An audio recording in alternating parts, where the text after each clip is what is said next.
ஏப்பா இளைஞருக்குன்ட்டு இங்கே எந்த தளமே இல்லையாப்பா.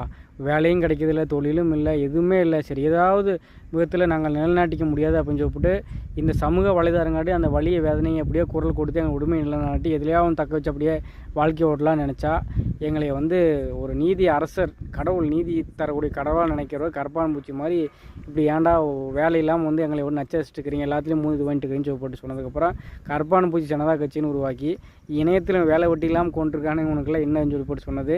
இன்னைக்கு களத்தில் டெல்லியில் மிகப்பெரிய போராட்டம் எல்லாத்தையுமே ஆளும் எல்லா அரசாங்கத்தையும் புரட்டி போட வச்சுருக்கு, பயக்க வச்சுருக்கு. பார்த்துப்பா, நீயும் அந்த கட்சி வளரக்கூடாது அப்படின்னு நினச்சிங்கன்னா தயவு செஞ்சு இளைஞர்களுக்கு ஏதாவது பண்ணி கொடுங்க. உங்கள் வாட்டுக்கு நீட் தேர்வு எழுதி உங்களுடைய யாருக்கு கொடுக்கணுமோ அவங்களுக்குலாம் கொஸ்டின் பேப்பர் எடுத்து கூப்பிட்டு மீதி உண்மையாக படித்து வெடிய நைட்டு தூக்க முடியாமல் படித்து அவனுக்குலாம் ஒன்றும் இருக்குது. இப்படி தான் ஒவ்வொரு துறையும் இப்படி தான் இருக்குது. இளைஞர்கள் வாழ்கிறதா அந்த நாட்டில் புரண்ட வாழ்கிறதா சாவுறதா நிலைமையில தான் இருக்குது. தயவு செஞ்சு எங்களுக்கு ஏதாவது வைங்க, நீங்கள் தொடர்ந்து ஆடலாம், தொடர்ந்து நீங்களும் ஆடலாம். எங்களுக்கு ஏதாவது விட்டா அப்படியே எங்கள் புல போட்டிகிட்டு இருப்போம்.